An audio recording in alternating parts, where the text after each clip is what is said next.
Friends, welcome to channel. Karthigai Deepam சீரியலில் இப்போ ரொம்பவே சூப்பராக அண்ட் ரொம்பவே பரபரப்பாக போயிட்டுருக்கு. ஸோ இது என்ன அப்படின்னு பார்த்தீங்கன்னா, டாக்டர் வேற அபிராமிக்கு எந்த ஒரு அதிர்ச்சி தர மாதிரியான விஷயமும் சொல்லக்கூடாது அப்படின்னு சொல்லிட்டாரு. இன்னொரு பக்கம் வந்து பார்த்தீங்கன்னா, ரம்யா வந்துட்டு நான் கட்டின கார்த்தியை தான் கட்டிப்பேன், இனி தீபாவை எப்படி ஓட விடுறேன்னு மட்டும் பாரு அப்படின்னு சொல்லிட்டு ஒரு சபதம் வேற எடுத்துக்கிட்டு இருக்காங்க. இன்னொரு பக்கம் நம்ம ரியாவை போலீஸ் அரெஸ்ட் பண்ணிடுறாங்க.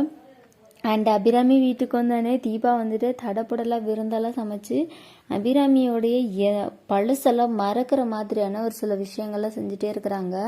இதை பார்த்து அபிராமிக்குமே ரொம்ப ரொம்ப சந்தோஷமாகுது. அண்ட் இன்னொரு பக்கம் வந்து பார்த்தீங்கன்னா, நம்ம கார்த்திக் வந்துட்டு தீபா கிட்ட கேட்குறாரு, தீபா உங்களுக்கு ஒன்றும் பிரச்சனை இல்லையே செகண்ட் மேரேஜ் பண்ணிக்கிறதுக்கு அப்படின்னு சொல்லி கேட்குறாரு. என்னது புரியலை அப்படின்னு சொல்லிட்டு தீபாவே கேட்டுட்ருக்காங்க. இல்லை செகண்ட் டைம் மேரேஜ் பண்ணிக்கிறதுனால உங்களுக்கு ஒன்றும் பிரச்சனை இல்லையா அப்படின்னு சொல்லி கேட்குறாங்க. இல்லை கார்த்திக் சார், அதில் எனக்கு எந்த பிரச்சனையும் இல்லை அப்படின்ற மாதிரி தீபாவுமே சொல்கிறாங்க. அண்ட் அதுக்கப்புறம் என்ன நடக்குது அப்படின்னு பார்த்தீங்கன்னா, நம்ம கார்த்திக் வந்துட்டு அவங்களுடைய மேரேஜ்க்கான ஒர்க்கெல்லாம் வந்து பார்த்தீங்கன்னா ஸ்டார்ட் பண்ண போகிறாரு. ஸோ அபிராமி அதை தான் கேட்டிருந்தாங்க. ஸோ சீக்கிரமே வந்துட்டு அவங்கள கஷ்டம் தர மாதிரியான விஷயங்கள் நடக்காமல் அவங்களோட மைண்டை சேஞ்ச் பண்ணி ரிலாக்ஸ் ஆகிற விஷயம்னா ஸோ இந்த மேரேஜ் தான் அப்படின்னு சொல்லிட்டு கார்த்திக் வந்து பார்த்தீங்கன்னா கல்யாணத்தை பற்றி பேசுகிறாரு. உடனே வந்து பார்த்தீங்கன்னா அருணாச்சலம் சொல்கிறாரு, இந்த கல்யாணத்தை ரொம்ப கிராண்டாக பண்ணணும்ப்பா கார்த்திக். அண்ட் இந்த கல்யாணத்தப்போ வந்து பார்த்தீங்கன்னா தாத்தா பாட்டி எல்லாத்தையுமே வர சொல்லலாம், உங்களுடைய ஃப்ரெண்ட்ஸ் அண்ட் ஃபேமிலி கொலீக்ஸ் எல்லாத்தையுமே வந்து பார்த்தீங்கன்னா இன்வைட் பண்ணலாம், கிராண்டாக பண்ணலாம் அப்படின்னு சொல்கிறாங்க. உன்னோட மேரேஜை வந்துட்டு உன் அம்மாவால் பார்க்க முடியலன்றது அவங்களுக்கு ரொம்பவே வந்து பார்த்தீங்கன்னா வருத்தமாக இருந்துச்சு. அப்படி இருக்கும்போது இன்னொரு அவங்க ரொம்பவே சந்தோஷம் மாதிரி இருக்கணும் அப்படின்றதுக்காக தான் இந்த மேரேஜே பண்ணணும் அப்படின்னு சொல்லி பேசிக்கிறாங்க. சரின்னு சொல்லிட்டு மேரேஜ்க்கான ஏற்பாடுலாம் நடந்துட்டுருக்கு.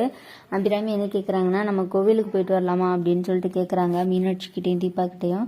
கோவிலுக்கு போகும்போது தான் அங்கே ஒரு பெரிய சம்பவமே இருக்குது. என்னென்னா, அங்கே கோவிலில் போய் சாமி கும்பிடும்போது தீபாவும் மீனாட்சியும் கோவிலை சுற்றி வராங்க. அபிராமி மட்டும் ஒரு இடத்துல நின்றுருக்காங்க. அப்போ அங்கேருந்து வந்த ஒரு சாமியாரம்மா என்ன சொல்கிறாங்க அப்படின்னா, ரொம்ப சந்தோஷமா இருக்கியா, இந்த சந்தோஷம் உனக்கு நிலைக்காது, சீக்கிரமே உன் பையனும் மருமகளும் உன்னை விட்டு பிரிஞ்சிருவாங்க, வேற வேற துருவங்களாயிருவாங்கன்னு சொல்லி அந்த ஒரு சாமியாரம்மா சொல்லிட்டு அங்கேருந்து கிளம்பிடுறாங்க. அதை கேட்ட அபிராமிக்கு பயங்கர அதிர்ச்சி ஆகுது.